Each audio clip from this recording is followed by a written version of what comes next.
Bismillahirrahmanirrahim. Assalamu alaikum class. Yesterday we were discussing about the chapter aromatic hydrocarbons.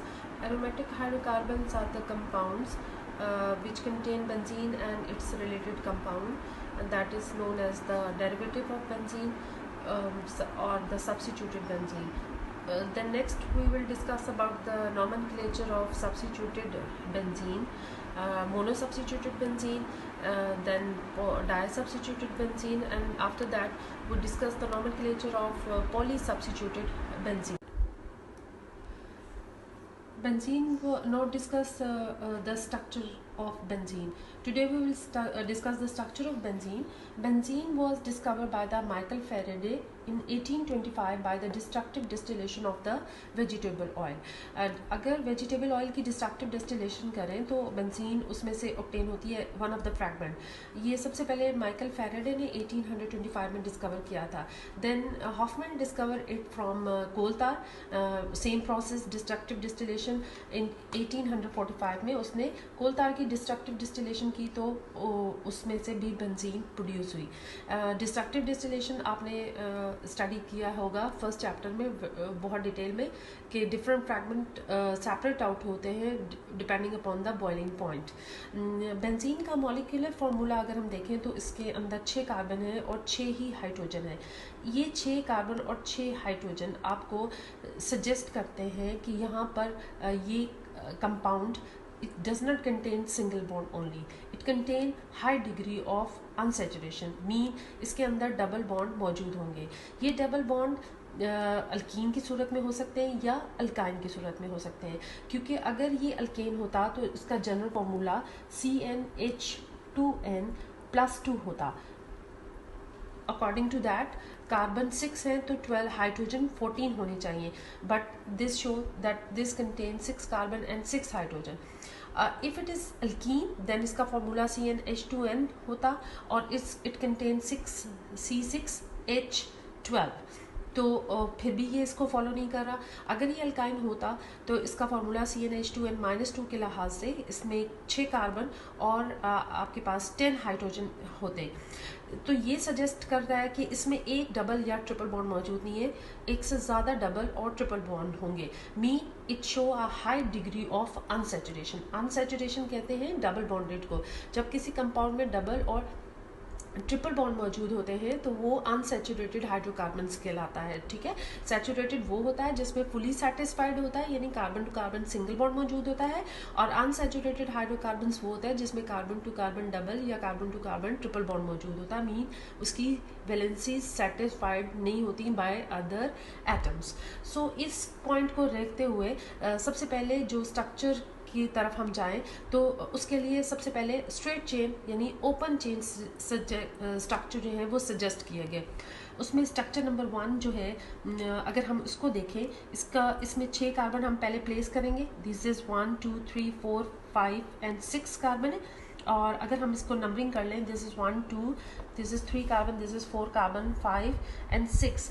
तो यहाँ पर आपके पास 1 और 2 के दरम्यान डबल बॉन्ड है एंड 2 और 3 के दरम्यान भी डबल बॉन्ड मौजूद है. इसी तरह 4 और 5 के दरम्यान डबल है और 5 और 6 के दरम्यान डबल बॉन्ड है. जब डबल बॉन्ड है तो ये कार्बन 2 डबल बॉन्ड है तो 2 बॉन्ड यहाँ पे बना रहा है, बाकी 2 जो इसकी वैलेंसीज हैं वो हाइड्रोजन से सेटिस्फाई हैं, इसलिए हमने यहाँ पे 2 हाइड्रोजन प्लेस किए हैं. इस कार्बन के साथ कोई हाइड्रोजन नहीं है बिकॉज 1 2 3 4 फुल सेटिस्फाइड है. ठीक है, कार्बन नंबर 3 इस साइड से 2 बॉन्ड है, इस साइड से 1 है तो 3 ये होगी और 1 हाइड्रोजन के साथ ये इसकी फोर्थ वैलेंसी है. Same is the case with the 4th, 5th and 6th. 4th is similar to 3, 5 is similar to 2 and 6 is similar to the 1. अगर इसका हम नॉमेनक्लेचर करें, जैसे कि आपने अल्कीन का नॉमेनक्लेचर पढ़ा है, तो ये एक हेक्सीन है जिसमें 4 डबल बॉन्ड मौजूद है जो 1 पोजीशन पर है, 2 और 4 पोजीशन पर और 5 पोजीशन पे. सो इसका नाम क्या होगा? 1, 2, 4, 5 hexatetrayne. So this is the name of the compound. इसमें काउंट कर लें 6 कार्बन ही है और hydrogen 2 3 4 5 6. So it is C6H6. ये आपका कंपाउंड C6H6 को फॉलो कर रहा है। सेकेंड, इसके लिए जो पॉसिबल स्ट्रक्चर हम लिख सकते हैं ओपन चेन के लिए कि उसमें हमारे पास एक स्ट्रक्चर है जिसमें दो आपके पास ट्रिपल बॉन्ड मौजूद हैं, ठीक है। यहाँ पे अगेन हम 6 कार्बन प्लेस करेंगे, 1 2 3 4 5 और 6, और इसमें दो आपके ट्रिपल बॉन्ड है, एक हमने इस कॉर्नर पे लगा दिया, एक इस पे। तो यहाँ पे कार्बन नंबर 1 ट्रिपली बॉन्डेड है, 3 ये और एक हाइड्रोजन प्लेस कर देंगे।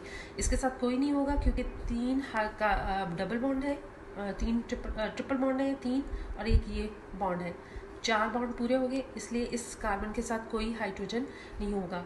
ये दो तरफ से अटैच है तो 2 हाइड्रोजन इसके साथ। Same is the case with the 4 and 5 is similar to 2 and 6 is similar to the 1। अब इसका नाम भी देख लेते हैं कि इसमें दो आपके ट्रिपल बॉन्ड है तो आइन होगा, इट इज़ 1,5 हेक्सा डाई आइन, 1,5 हेक्सा डाई आइन। कार्बन इसमें C6 है और हाइड्रोजन भी 1 2 3 4 5 एंड 6 ही हाइड्रोजन है। सो ये भी फॉर्मूला को फिर फॉलो कर रहा है, C6H6। Now moving toward the third structure, ये एक अनदर पॉसिबल स्ट्रक्चर है जो हम इसके लिए लिख सकते हैं। इसके अंदर डबल और ट्रिपल बॉन्ड दोनों मौजूद हैं, ठीक है। पहले हम कार्बन काउंट करेंगे, 3 4 5 एंड 6। हमने 6 कार्बन प्लेस कर लिए। इसके साथ हम चूँकि ये एक डबल बॉन्ड यहाँ प्लेस कर रहे हैं, ट्रिपल बॉन्ड सेंटर में और डबल बॉन्ड यहाँ प्लेस कर रहे हैं, ठीक है। तो कार्बन नंबर 1 डबली बॉन्डेड है तो 1 2 बाकी इसके साथ हम प्रोटॉन लगा देंगे, हाइड्रोजन लगा देंगे, ठीक है। अब कार्बन नंबर 2 आपका एक तरफ डबली बॉन्डेड है, एक तरफ सिंगल बॉन्डेड है, 3 वैलेंसी सेटिस्फाइड है और इसलिए हम इसको हाइड्रोजन भी प्लेस कर देंगे, ठीक। कार्बन नंबर 3 के साथ 3 ट्रिपल बॉन्ड है और एक सिंगल बॉन्ड है, इसलिए इसके साथ कोई हाइड्रोजन नहीं है। Same is the case with the carbon number 4 and with the similar to 3, 5 is similar to 2 and 6 is similar to 1। इसमें चूंकि डबल और ट्रिपल दोनों बॉन्ड मौजूद हैं, so its name is in yne. So its name is, चूंकि इसमें double और triple दोनों बॉन्ड मौजूद हैं तो इन फॉर दीज स्ट्रक्चर कि जो हमने ये प्रपोज किए हैं 3 structure open chain structure benzene के लिए, वो बेंजीन को फॉलो करते हैं या नहीं। हमने जो benzene destructive distillation of vegetable oil या कोल तार से ऑब्टेन किया उसको मैंने एज बेंजीन लिख दिया यहाँ पर, ठीक है। और हम इनका टेस्ट करेंगे विद सर्टन केमिकल रिएजेंट्स के साथ, ठीक है। सबसे पहले हम इनकी हाइड्रोजनेशन कर लेंगे। Hydrogenation is the addition of hydrogen. आपने पढ़ा होगा अल्कीन के लिए कि हाइड्रोजनेशन करेंगे तो this hydrogen molecule can add across the double bond. एक डबल बॉन्ड मौजूद होगा तो वो 1 मोल हाइड्रोजन को ऐड करेगा। 1 मोल हाइड्रोजन का मतलब ये है कि एक हाइड्रोजन एटम इस कार्बन के साथ और दूसरी हाइड्रोजन एटम इस कार्बन के साथ आपकी अटैच हो जाएगी। सो अगर हम हाइड्रोजनेशन करें तो इसके अक्रॉस 1 मोल और यहाँ पे ये दूसरा डबल बॉन्ड है, यहाँ पे दूसरा मोल, ये तीसरा मोल और ये चौथा mole. So it can add the 4 mole of the hydrogen, ठीक है, to form a fully saturated compound. इस अनसैचुरेटेड को सैचुरेटेड अल्केन में कन्वर्ट करने के लिए कितने मोल हाइड्रोजन चाहिए? 4 mole. Similar is the case with the B. अगर हम बी स्ट्रक्चर को देखें तो ये ट्रिपल बॉन्ड है, it can add 2 moles of the hydrogen. यहाँ पे 2 मोल्स हाइड्रोजन ऐड होंगे। हेयर अनदर ट्रिपल बॉन्ड, तो ये भी आपका 2 मोल हाइड्रोजन, यानी 4 हाइड्रोजन यहाँ ऐड होंगे, 4 हाइड्रोजन यहाँ, क्योंकि अल्काइन पहले अल्कीन में कन्वर्ट होता है और अल्कीन फिर अल्केन में कन्वर्ट होता है। सो टोटल कितने हाइड्रोजन इसको भी चाहिए? It also requires 4 moles of hydrogen, 4 moles of hydrogen, ठीक है। इसी तरह अगर हम स्ट्रक्चर सी को देखें तो यहाँ पे एक डबल है, 2 डबल बॉन्ड है और एक ट्रिपल बॉन्ड है। डबल बॉन्ड के across 1 mole of hydrogen add हो जाएगा, ट्रिपल बॉन्ड के across 2 moles of hydrogen add हो जाएंगे और अगेन डबल बॉन्ड है तो यहाँ पे भी 1 मोल हाइड्रोजन ऐड हो जाएगा, ठीक है। तो टोटल आपके पास ये भी कितने मोल हाइड्रोजन ऐड करेगा? That is the 4 moles of hydrogen, total 8 hydrogen. जबकि जो एक्चुअल बेंजीन है अगर हम उसको ऐड करें, this can add the 3 moles of hydrogen to form a fully saturated hydrocarbons. So this is against the fact. सो हम कह रहे हैं कि जो एक्चुअल बेंजीन है वो 3 मोल हाइड्रोजन ऐड कर रही है, जबकि ये जो पॉसिबल स्ट्रक्चर हमने बेंजीन के लिए लिखे हैं ये 4 मोल्स हाइड्रोजन ऐड कर रहे हैं, ठीक है। इसी तरह अब हाइड्रोजन के बजाय दूसरा एक्सपेरिमेंटल फैक्ट हम हैलोजेंस के साथ करते हैं। If we add the halogen अगर हम इसमें हैलोजन ऐड करें तो हैलोजन की एडिशन भी बिल्कुल हाइड्रोजन की तरह है। हैलोजन भी इसके अक्रॉस, डबल बॉन्ड के अक्रॉस ऐड अप हो जाती है। तो वन हैलोजन कार्बन नंबर 1 पे और दूसरा कार्बन नंबर 2 पे, फिर एक और मोल यहाँ पे चाहिए होंगे, एक 2 पे और फिर 3 पे। तो 1 मोल, 2 मोल, 3 mole and 4 mole. It can add how many mole? 4 mole of halogens. इसी तरह स्ट्रक्चर बी भी आपको यहाँ पे चूंकि ट्रिपल बॉन्ड मौजूद है तो 2 मोल्स हैलोजन यहाँ ऐड होंगे, और यहाँ पे ट्रिपल बॉन्ड मौजूद है तो 2 मोल्स हैलोजन के यहाँ ऐड होंगे। तो टोटल आपके 2 + 2 4 moles of halogens it required to form a completely saturated product. इसी तरह स्ट्रक्चर 3 के अंदर भी 1 मोल यहाँ, 2 मोल यहाँ और 1 मोल यहाँ। टोटल ये भी कितने हैलोजेंस ऐड करेगी? मोल्स के 4 मोल्स। जबकि इंस्टेड बेंजीन को अगर हम ऐड करें, बेंजीन के अंदर हैलोजनेशन कराएं तो it can add the 3 moles of halogen to form a fully saturated compounds. ठीक है, तो ये एक्सपेरिमेंटल फैक्ट प्रूव करता है कि बेंजीन जो है वो इन स्ट्रक्चर के तरह से दिखती नहीं है। इसके बाद तीसरा एक्सपेरिमेंट परफॉर्म किया गया, that is it is treated with alkaline KMnO4। अगर हम इसको अल्कलाइन KMnO4 के साथ ट्रीट करें, बेसिक KMnO4 के साथ करें, आपने ये पढ़ा होगा test for the identification of alkene and alkyne, कि purple colour of the KMnO4 will be discharge by the double bonded or the triple bond. Triple bond की आइडेंटिफिकेशन की जाती है इस टेस्ट के थ्रू। वो अक्रॉस द डबल बॉन्ड आपका add up हो जाता है KMnO4 और इसको फुली हाइड्रोक्सी कंपाउंड्स में कन्वर्ट कर देता है। ठीक है, तो इसकी वजह से पर्पल कलर KMnO4 की वजह से होता है। जब ये एडअप हो जाती है तो इसका पर्पल कलर डिस्चार्ज हो जाता है। ठीक है, तो ये स्ट्रक्चर जब हमने इनको ट्रीट किया KMnO4 के साथ तो they will give the reaction, they decolorise the purple colour. इन्होंने क्या कर दिया? डीकलोराइज कर दिया। इंस्टेड इसके बरक्स अगर आप बेंजीन को ट्रीट करते हो KMnO4 के साथ तो उसने ये रिएक्शन नहीं दिया, KMnO4 के साथ वो रिएक्ट नहीं करा। यानी इसका मतलब ये हुआ कि बेंजीन इन स्ट्रक्चर की तरह दिखती नहीं है। इसके बाद एक और टेस्ट किया गया, that it is treated with bromine water. इसको किसके साथ ट्रीट किया गया? ब्रोमीन वाटर के साथ। इन सब स्ट्रक्चर को हमने ब्रोमीन वाटर के साथ ट्रीट किया। Bromine water reddish brown colour का सोल्यूशन होता है। वो भी अक्रॉस द, जैसे क्लोरीन ऐड होती है वो भी इस तरह एड अप हो जाती है और इसकी वजह से Br2 डिसअपियर होकर ब्रोमो प्रोडक्ट में कन्वर्ट हो जाता है, यानी ये ब्रोमो लग जाते हैं। ठीक है, इसी तरह सबके साथ हो जाएगा। ठीक है, जब इसको ट्रीट किया ब्रोमीन वाटर को इन स्ट्रक्चर्स के साथ तो they decolorise the colour of the bromine water. All of these structures decolorises, but in actual जब आपने बेंजीन को लिया उसको ट्रीट किया ब्रोमीन वाटर के साथ तो दे डू नॉट रिएक्ट, उसने उसके साथ रिएक्ट नहीं किया। Which shows all these experiment shows, ये हमने कितने एक्सपेरिमेंट किए? हमने 4 एक्सपेरिमेंट किए। फर्स्ट हाइड्रोजनेशन की, सेकेंड हेलोजनेशन की, थर्डली इसके अंदर हमने बेसिक KMnO4 के साथ ट्रीट किया एंड फोर्थ हमने क्या किया? ब्रोमीन वाटर के साथ ट्रीट किया। इन सारे एक्सपेरिमेंट ने प्रूव किया कि बेंजीन जो हमने डिस्ट्रक्टिव डिस्टिलेशन से ऑब्टेन की वो और तरह से टेस्ट दे रही है और ये जो स्ट्रक्चर्स हैं ये और तरह से केमिकली बिहेव कर रहे हैं। तो ये एक्सपेरिमेंट आपको प्रूव करते हैं कि बेंजीन इस तरह इन तीनों स्ट्रक्चर में से भी किसी से भी रेलेवेंट नहीं है, उससे मिलती जुलती नहीं है, उसके साथ रिजेम्बलेंस नहीं शो करती।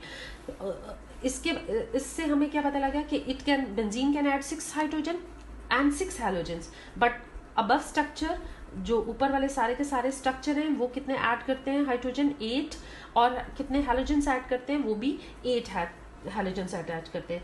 दूसरा पॉइंट हमने कहा है कि benzene do not react with the basic KMnO4 solution, जबकि ये स्ट्रक्चर सारे के सारे KMnO4 के साथ रिएक्ट कर लेते हैं। थर्ड पॉइंट हमारा है benzene do not react with the bromine water. Benzene जो है ब्रोमीन वाटर के साथ रिएक्ट नहीं करती, जबकि अबव स्ट्रक्चर जो है वो ब्रोमीन वाटर के साथ रिएक्ट कर लेते हैं। इसके बाद जो फाइनल प्रोडक्ट है कि इसका मतलब ये हुआ कि बेंजीन के अंदर सैचुरेशन तो है लेकिन वो अनसैचुरेशन आम अल्कीन और अल्काइन की तरह नहीं है। उसकी अनसैचुरेशन थोड़ी सी डिफरेंट है। वो एडिशन तो देती है बट उसके साथ साथ वो ब्रोमीन वाटर के साथ नहीं ट्रीट होती और KMnO4 के साथ ट्रीट नहीं होती। तो इंस्टेड बेंजीन एडिशन रिएक्शन की बजाय वो सब्स्टिट्यूशन करना ज़्यादा पसंद करती है। इंस्टेड ऑफ एडिशन वो क्या करती है, सब्स्टिट्यूशन रिएक्शन आप इजीली प्रोसीड करती है। क्यों सब्स्टिट्यूशन रिएक्शन प्रोसीड करती है? बिकॉज उसके अंदर उसका जो करैक्टर होगा वो आगे जाके हम डिस्कस करेंगे, वो सारी रीज़न मैं आपको बाद में बताऊंगी। अभी फिलहाल इसको छोड़ देते हैं, इस पॉइंट को। इसका मतलब सब्स्टिट्यूशन रिएक्शन आपको पता है कि किसकी करैक्टरिस्टिक्स होती है, अल्केन की करैक्टरिस्टिक्स होती है। अल्केन आपके ज़्यादातर अल्केन में, जैसे फॉर एग्जांपल CH4 आपने पढ़ा था, इसको आपने ट्रीट किया था क्लोरीन के साथ, तो one of the hydrogen of the CH4 is substituted by halogen to form a CH3Cl। This product is known as substituted product. इसको हम क्या बोलते हैं, इसमें एक हाइड्रोजन जो है वो सब्स्टिट्यूट हो गया किससे, क्लोरो से। तो बेंजीन भी इसी तरह के सब्स्टिट्यूशन रिएक्शन देती है, और वो सब्स्टिट्यूशन अगर मोनो सब्स्टिट्यूटेड प्रोडक्ट होता है, मोनो सब्स्टिट्यूटेड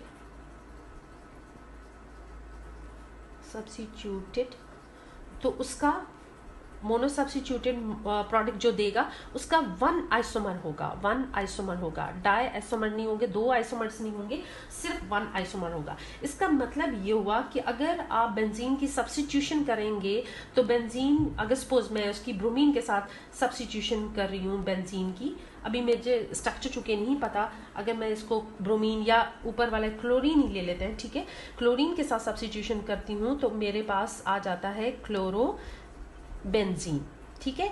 और इसका एक आइसोमर होता है, क्या होता है, एक आइसोमर होता है। जबकि अगर हम इन अबव स्ट्रक्चर्स में देखें, अगर यहाँ पे हम सब्स्टिट्यूशन कराना चाहते हैं, अब मैं दोबारा से इसको आपको हाईलाइट करती हूँ और समझाती हूँ, ठीक है। अगर आप इनकी सब्स्टिट्यूशन करना चाहती हैं तो आप जरा गौर करें, यहाँ पर आपको दो तरह के हाइड्रोजन नजर आ रहे हैं। कितनी तरह के, एक ये 1 पोजीशन पे हाइड्रोजन है, दूसरा 3 पोजीशन पे हाइड्रोजन है। 1 वाला सिमिलर टू है 6 और 3 वाला सिमिलर टू है 4।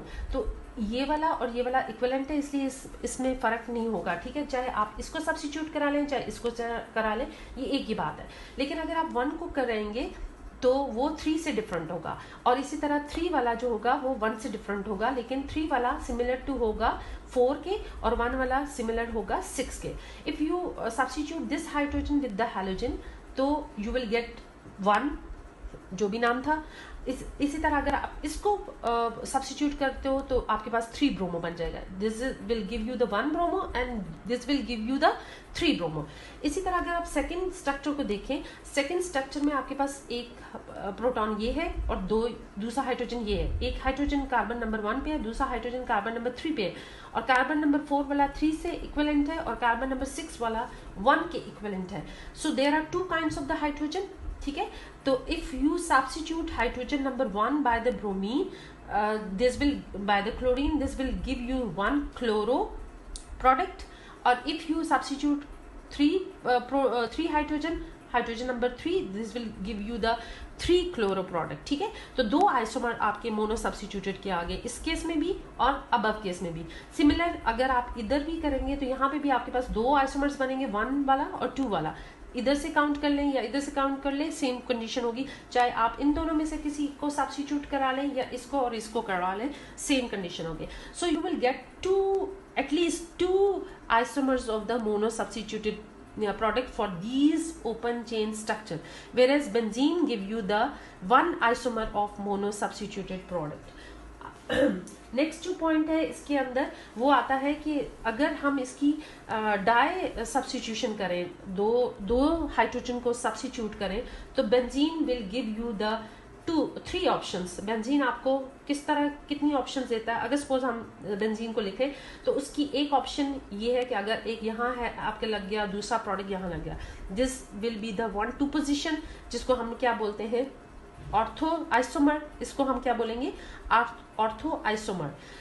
डाई सब्स्टिट्यूटेड में दूसरा ऑप्शन क्या हो सकता है कि आपके पास 1 सब्स्टिट्यूट यहाँ लगा है और दूसरा यहाँ लग गया, यानी दिस इज 1, 2 and 3। तो दूसरा आपके पास ऑप्शन क्या हो जाता है, 1,3 di substituted product. This is called the meta isomer. इसको आप क्या बोलेंगी, मेटा आइसोमर। इसके बाद तीसरा ऑप्शन ये है कि आपके पास 1 यहाँ पे लगा है और चौथा दूसरा सेकंड वाला यहाँ 4th पोजीशन पे आ जाए. This is 1 2 3 and 4. This is called 1,4 या पैरा आइसोमर. इसको हम पैरा आइसोमर भी कह सकते हैं. ठीक है. So there are 3 options for the di substituted product for the benzene. One is 1,2 ortho isomers, second is 1,3 that is the meta isomers, and third one is the 1,4 that is the para isomers. So ये सारी बातें आपको discuss करने के बाद ये सारे points आपको बता रहे हैं कि open chain structure do not follow the experimental evidences. That's why open chain structure will be ruled out. इसीलिए हम ओपन स्ट्रेट चेन या ओपन चेन स्ट्रक्चर जो है बेंजीन के लिए वो हम कहते हैं कि दुरुस्त नहीं है, करेक्ट नहीं है, क्योंकि वो सारे के सारे एक्सपेरिमेंटल एविडेंसेस को फॉलो नहीं करते. इसके क्योंकि इनमें अनसैचुरेशन तो है लेकिन वो अल्कीन की तरह भी नहीं है और अल्काइन की तरह भी नहीं है, क्योंकि वो उनके जनरल फार्मूला को फॉलो नहीं करते. सो लिहाजा हम कह सकते हैं कि बेंजीन का स्ट्रक्चर जो है वो ओपन चेन नहीं होगा. इसके लिए कुछ और स्ट्रक्चर हम पॉसिबल सजेस्ट करेंगे. अगर ये ओपन नहीं है तो then it should be a close structure. Closed hydrocarbon होगा, क्लोज में साइकिल्स होगा, और चूंकि 6 कार्बन है तो 6 कार्बन वाली साइकिल को हम हेक्सागोन्स कहते हैं. Now Kekulé structure of the benzene. Benzene अभी हमने ओपन चेन उसके लिए स्ट्रक्चर कहा कि वो फिट नहीं बैठता. देन हमने सोचा कि बेंजीन का साइक्लिक स्ट्रक्चर होना चाहिए. कैक्यूल ने कहा कि benzene is not a open chain structure बल्कि it is made up of the hexagon. एक हेक्सागोन है. हेक्सागोन किसको कहते हैं? 6 कोनों वाली सर्कल है. ठीक है. तो ये साइकिल है जो जिसके 6 कॉर्नर्स है और इसमें alternate double and single bond मौजूद है. ये एक हमने हेक्सागोन बनाई है. 1 2 3 4 5 6. यहाँ पे इसको इस तरह से भी आप लिख सकते हैं, इस तरह से भी लिख सकते हैं. हर कॉर्नर पे एक कार्बन होगा. हेक्सागोन है ये. हर कॉर्नर पे एक एक कार्बन मौजूद है. ठीक है. और इसमें ऑल्टरनेट डबल और सिंगल बॉन्ड मौजूद है. एक डबल है, देन सिंगल है, देन डबल बॉन्ड है, देन सिंगल बॉन्ड है, then double and then 6 single bond. और हर कार्बन के साथ यहाँ पे ये कार्बन तस्वर करें आप. This corner is the carbon corner और हर कार्बन के साथ एक एक हाइड्रोजन अटैच है. सो इस तरीके से इसका जो फार्मूला बनता है वो C6 और H6. और यहाँ पे आप देखें तमाम के तमाम कार्बन आपके सेटिस्फाइड भी हैं. 1 2 3 एंड 4. 1 2 3 4. 1 2 3 एंड 4. यानी एक तरफ से सिंगली बॉन्डेड है, दो तरफ से डबली बॉन्डेड है और एक तरफ से ये हाइड्रोजन के साथ अटैच है. So all carbon is fully satisfied और हर कार्बन के पास एक एक हाइड्रोजन है. तो इनमें से कोई भी हम सब्स्टिट्यूट करा सकते हैं. तो मोनो सब्स्टिट्यूटेड जो डेरिवेटिव है वो एक ही आइसोमर बनेगा. ठीक है. So Kekule propose a cyclic structure which is made up of the hexagon. किसके ऊपर है? हेक्सागोन है. और हर कॉर्नर पे एक कार्बन है और हर कार्बन के साथ एक एक हाइड्रोजन अटैच है और इनके दरमियान ऑल्टरनेट डबल और सिंगल बॉन्ड मौजूद है. सो 3 आपके पास डबल बॉन्ड होंगे और 3 आपके पास सिंगल बॉन्ड होंगे. उसके बाद ये जो स्ट्रक्चर है ये वाकई फिट है या नहीं फिट, ये उस सारे पॉइंट्स को जस्टिफाई करता है या नहीं करता, ये हम एक्सपेरिमेंटल इसको एविडेंसेस में देखेंगे. और जो हम देखेंगे कि ये एविडेंसेस के थ्रू प्रूव है. सबसे पहले एविडेंस ये देखना है कि हमने हाइड्रोजनेशन करा लेनी है बेंजीन की. तो इस स्ट्रक्चर के मुताबिक जब हम हाइड्रोजन को ऐड करेंगे तो एक हाइड्रोजन मॉलिक्यूल यहाँ ऐड हो जाएगा अक्रॉस द डबल बॉन्ड, दूसरा हाइड्रोजन आपका यहाँ ऐड हो जाएगा ये दूसरे डबल बॉन्ड में, और तीसरा हाइड्रोजन मॉलिक्यूल आपका यहाँ ऐड हो जाएगा. तो आपके पास स्ट्रक्चर क्या बनेगा? आपने हेक्सागोनल बनाना है और यहाँ पे ऑलरेडी एक हाइड्रोजन है, एक आपने ऐड करा दी. ठीक है. और यहाँ पे ऑलरेडी एक प्रेजेंट है, ये डबल बॉन्ड मौजूद है, ये वाला डबल बॉन्ड है. एक हाइड्रोजन आपके पास ऑलरेडी है, एक आपने ऐड करा दी, ये ऑलरेडी मौजूद है और एक आपने ऐड करा दी. अब ये वाला कार्बन इसी तरह होगा. यहाँ पे जो कार्बन है अगेन इसके साथ ये हाइड्रोजन है और ये डबल बॉन्ड है. तो एक हाइड्रोजन इसकी अपनी है और एक आपने ऐड करा दी. ठीक है. इस कार्बन को देखें तो एक डबल बॉन्ड है और यहाँ पे, और एक इसकी अपनी है और एक ऐड होगी. सो टोटल आपके पास कितनी हाइड्रोजन होगी सबके पास? All carbon contain 2 hydrogen. So formula क्या हो गया, C6H12 फुली अल्केन में कन्वर्ट हो गया, सारे के सारे डबल बॉन्ड किस में कन्वर्ट हो गए, सिंगल बॉन्ड में। और डबल बॉन्ड कन्वर्ट होने में कितनी हाइड्रोजन ऐड हुई हैं, 3 मोल्स ऑफ हाइड्रोजन, टोटल 6, 1 2 3 4 5 6। और 6 हाइड्रोजन कितने मोल्स होते हैं, 3 मोल्स होते हैं। So it can add the 3 moles of the hydrogen to convert into the cyclohexane. ठीक है। दूसरा एविडेंसेस हमने करना है कि जब इसको क्लोरीन के साथ ऐड करेंगे, क्लोरीन के साथ जब हम ऐड करेंगे तो ये क्लोरीन को भी 3 मोल ऐड कर सकता है, ये क्लोरीन के भी 3 मोल ऐड करेगा। फॉर एग्जाम्पल यहाँ पे हम देख सकते हैं क्रॉस डबल बॉन्ड ऐड होगा, ये आपका डबल बॉन्ड टूटेगा तो एक हाइड्रोजन और दूसरा क्लोरीन, ये डबल बॉन्ड टूट गया, ठीक है, सिंगल बॉन्ड में कन्वर्ट हो गया, तो एक हाइड्रोजन ऐड है और दूसरा आपका Cl है। इसके बाद ये कार्बन है, यहाँ पे अगेन आपके पास डबल बॉन्ड मौजूद है, तो एक हाइड्रोजन मौजूद है, एक क्लोरीन यहाँ अटैच हो जाएगी, यहाँ पे एक हाइड्रोजन मौजूद है तो दूसरी क्लोरीन अटैच होगी, और तीसरा ये डबल बॉन्ड है, यहाँ पे भी एक हाइड्रोजन है और दूसरी आपके पास क्लोरीन ऐड हो जाएगी। ठीक है, इस हाइड्रोजन के, इस कार्बन के साथ भी एक हाइड्रोजन और दूसरी आपकी क्लोरीन ऐड हो जाएगी।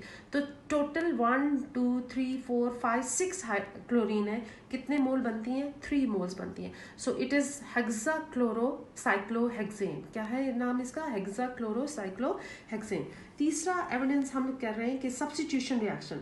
सब्स्टिट्यूशन रिएक्शन अगर हम इसको ब्रोमीन के साथ ट्रीट करें in the presence of ferric bromide FeBr3 की प्रेजेंस में, तो ये चूंकि अभी हमने बात की है, ये साइक्लिक स्ट्रक्चर है बेंजीन का, जिसमें सारे के सारे हाइड्रोजन सेम है। देखिए हर एक के साथ एक एक ही, हर कार्बन के साथ एक एक ही हाइड्रोजन अटैच है। तो अगर आप इसको सब्स्टिट्यूट कर लें, मतलब रिप्लेस कर लें, या इसको सब्स्टिट्यूट कर लें, या इसको कर लें, या इसको कर लें, या इसको कर लें, इसको कर लें, सब सेम होगा, जहां से भी होगा ये बनेगा, दे आर ऑल इक्विवेलेंट। सो आपके पास मोनो सब्स्टिट्यूटेड का एक ही डेरिवेटिव बनता है। मोनो सब्स्टिट्यूटेड बेंजीन का आपके पास एक 1 isomer, you will get 1 isomer. ठीक है, आपके पास एक ही आइसोमर आएगा मोनो सब्स्टिट्यूटेड बेंजीन का, बिकॉज अभी हमने कहा है कि ऑल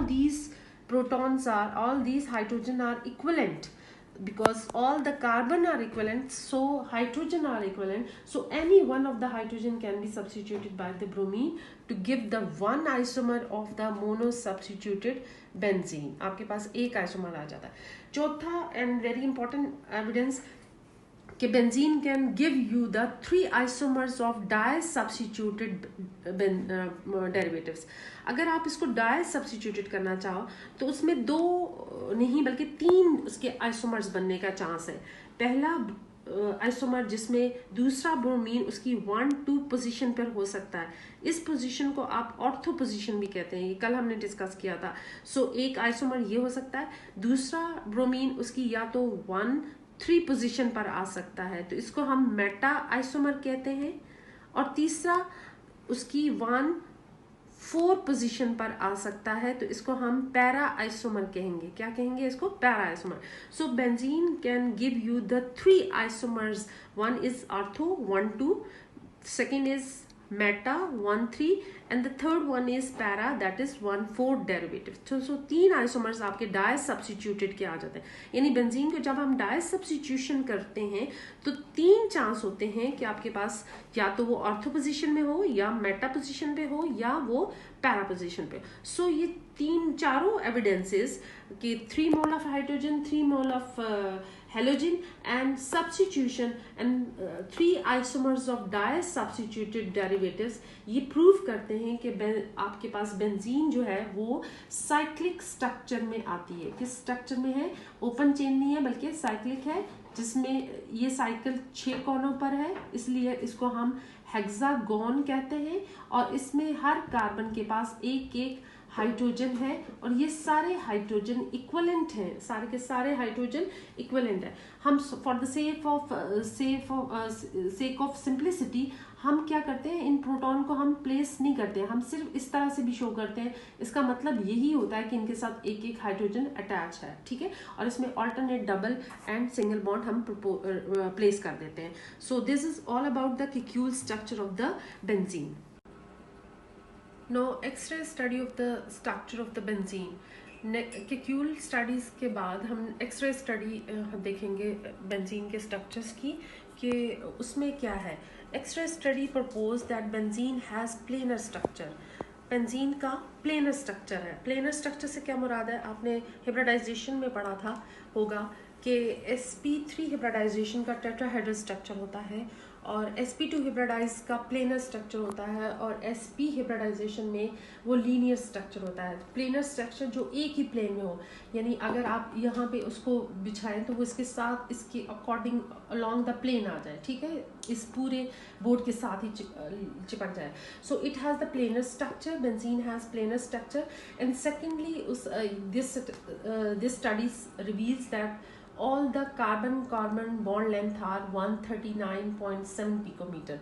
यानी बेंजीन का जो स्ट्रक्चर है, पहली बात ये कि वो प्लेनर है, इस बोर्ड के साथ बिल्कुल आ रहा है। इसके जो पाई इलेक्ट्रॉन है वो above and below the plane है, ठीक है।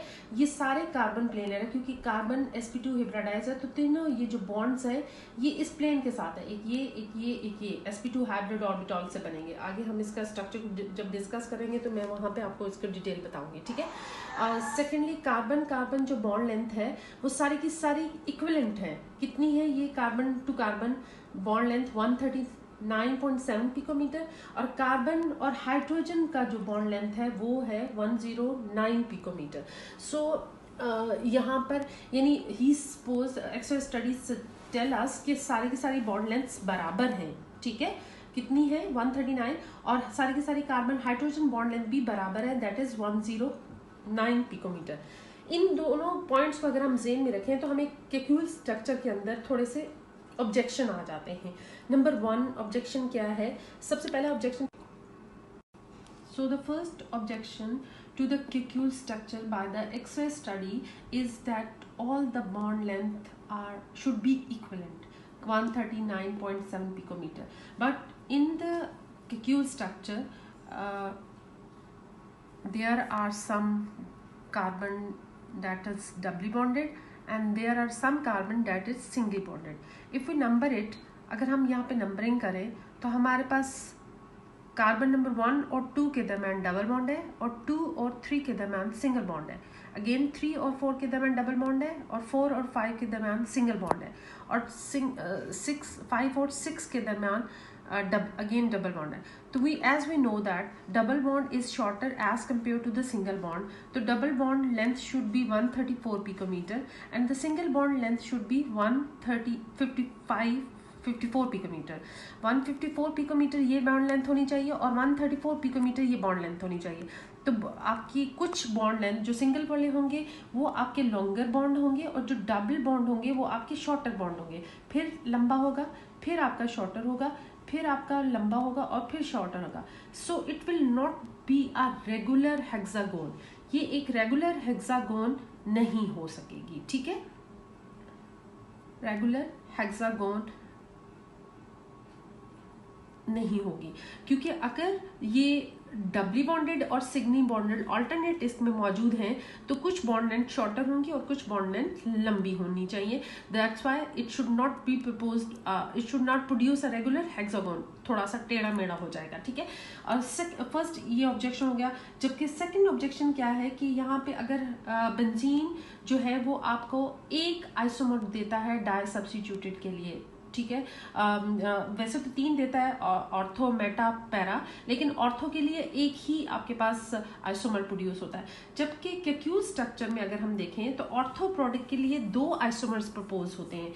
फॉर एग्जांपल अगर हम इन बॉन्ड्स को फिक्स कंसिडर कर लें कि ये बॉन्ड फिक्स्ड हैं, तो जो पहला डाई सब्स्टिट्यूटेड है, अगर इसकी नंबरिंग कर लें 5 और 6, पहला डाई सब्स्टिट्यूटेड ऑर्थो प्रोडक्ट में दोनों ब्रोमीन जिस कार्बन के अक्रॉस ऐड हुए हैं, सब्स्टिट्यूट हुए हैं, वो आपस में सिंगली बॉन्डेड अटैच है। जबकि ये वाला जो दूसरा इसका आइसोमर्स है, यहाँ पर हम देख सकते हैं, अगर वही नंबरिंग पैटर्न यहाँ पे हम कर लें तो दोनों ब्रोमीन ऐसे कार्बन्स के साथ अटैच है जो आपस में डबली बॉन्डेड है। तो एक ऑर्थो प्रोडक्ट ये बन सकता है, दूसरा ऑर्थो प्रोडक्ट ये बन सकता है। यानी अगर हम इसको सही देखें तो एक लंबे बॉन्ड के साथ हो सकता है चांस, और दूसरा चांस ये होता है कि वो यहाँ या यहाँ हो, ठीक है। तो through a shorter bond, through a longer bond. So दो आपके पास isomer di substituted ortho product के लिए आपके पास दो आइसोमर्स डाई सब्स्टिट्यूटेड के केस में बन सकते हैं फॉर द केक्यूल स्ट्रक्चर। जबकि बेंजीन क्या देता है, सिर्फ आपको एक आइसोमर ऑर्थो के लिए प्रोड्यूस करता है, क्योंकि बेंजीन के सारी की सारी बॉन्ड लेंथ इक्विवेलेंट है, दैट इज 139.7 पिकोमीटर। सो कोई से भी दो सब्स्टिट्यूट करेंगे तो उसके पोजीशन ऑर्थो के लिए सेम आइसोमर पोजीशन आएगी। जबकि केक्यूल के अंदर आपके पास डिफरेंट आएंगे, वन में across a single bond and other में अक्रॉस अ डबल बॉन्ड, ये प्रोड्यूस हो सकते हैं, ठीक है। सो ये दो जो ऑब्जेक्शन है जो आपकी एक्सरे स्टडी ने केक्यूल स्ट्रक्चर के अंदर प्रपोज किए। फर्स्ट ऑब्जेक्शन क्या है कि एक्सरे स्टडी कहता है कि all the bond length are same, but Kekule के स्ट्रक्चर में कुछ कार्बन डबली बॉन्डेड है तो उनकी बॉन्ड लेंथ 134 पिकोमीटर होनी चाहिए, और जो कार्बन सिंगली बॉन्डेड है वो कितने डिस्टेंस पे होना चाहिए, 154 पिकोमीटर डिस्टेंस पे होना चाहिए। सेकंड ऑब्जेक्शन क्या है कि आपके पास जो बेंजीन है वो डाई सब्स्टिट्यूटेड ऑर्थो के लिए एक ही आइसोमर देता है, लेकिन जो केक्यूल के स्ट्रक्चर है उसके लिए आप दो आइसोमर लिख सकते हैं। एक डाई सब्स्टिट्यूटेड में दोनों bromine across the singly bond attach है, और दूसरे आइसोमर में दो bromine across the double bond attach है। So this is all about the X-ray study of the structure of the benzene. Next हम modern structure of the benzene करेंगे, जो इंशाल्लाह tomorrow क्लास में हम डिस्कस करेंगे। गर्ल्स इसको अच्छी तरीके से पढ़िएगा, यह थोड़ा सा कॉम्प्लिकेटेड है, बट आई होप कि आपको आज का लेक्चर अंडरस्टैंड हो गया होगा। अल्लाह हाफिज।